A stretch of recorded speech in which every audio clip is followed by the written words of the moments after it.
বেশি রাখতে পারে শুধু গায়া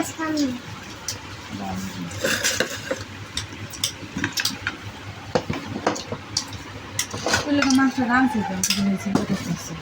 ওই আজকে খুদা ওই দেখো আবার কিছু বলে মাছটা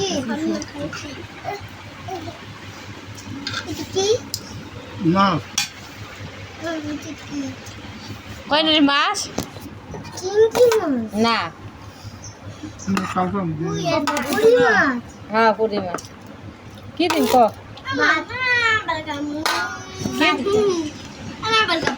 খাদা আয় আমি করে না মাছ সব করবে লো হাত দিলে